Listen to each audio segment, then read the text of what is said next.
Hey everybody, welcome to Raw Dogging Reality, Day 2, where I'm going to talk about why I believe joy is infinitely better than pleasure when pleasure is all about running from difficult emotions. So, what I used to look for was pleasure when the grief would hit. My dad died 5 years ago. Sometimes there's just grief for no reason. Or just being alive. My mom is going to die. My wife and I, one of us is going to leave first. My sister's going to die. Just carrying that around is intense. We're human. There's a lot to grieve about. And so what I used to do is have a drink or jerk off to pornography or overeat.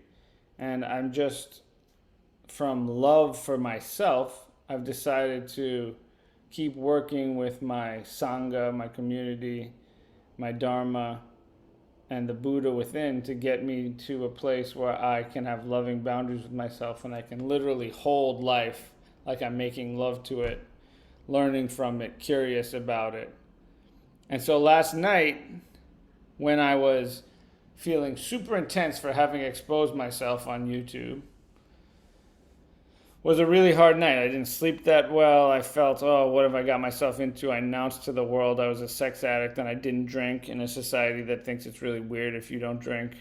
I come off as this anti-escapism, temperance movement guy. Like, what the fuck have I gotten myself into? And I was freaked out.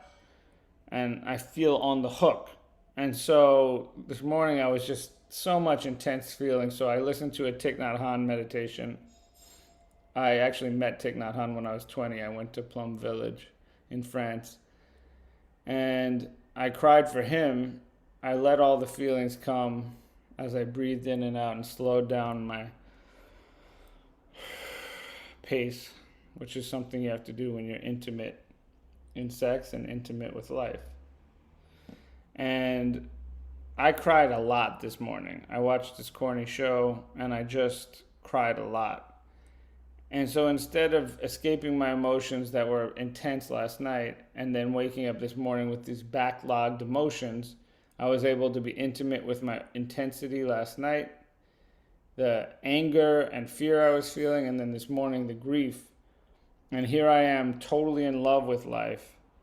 And it's much like when you're in love with your partner. It's work. That woman that I'm holding when I make love, she's like ayahuasca. She feels like she's going to chop my head off. It's terrifying. But if I can stick with the intimacy and be curious about her, I get this immense reward of this joy that the God in me is meeting the God in her. So I try and hold life like that too. I actually learn how to be with Kali Ma, which is all of creation, from the way I'm with my wife and vice versa. So I encourage you to keep working on being intimate with life. Trust life. If you're anything like me, you've had a hard time doing that.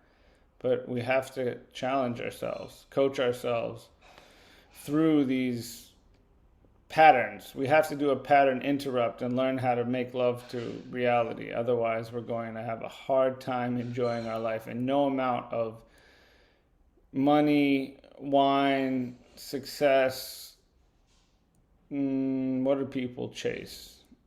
Significance, being high, being drunk, being dopamined out, being numbed out. None of that is nearly as good as being with what is and loving what is and being with yourself and making love to all of this full spectrum of your emotions. So be a spiritual warrior if you want to. I'm just telling you my experience. Subscribe to my channel if this feels like information that the world needs, which I think it is. I need your support. My website is davecashmenscoach.com. I work with men. My wife works with women. Slow down your breathing. Be as you are, to quote Ramana Maharshi. And I'll see you tomorrow for another journal entry on my 365 days of raw dogging reality. Om Namah Shivaya.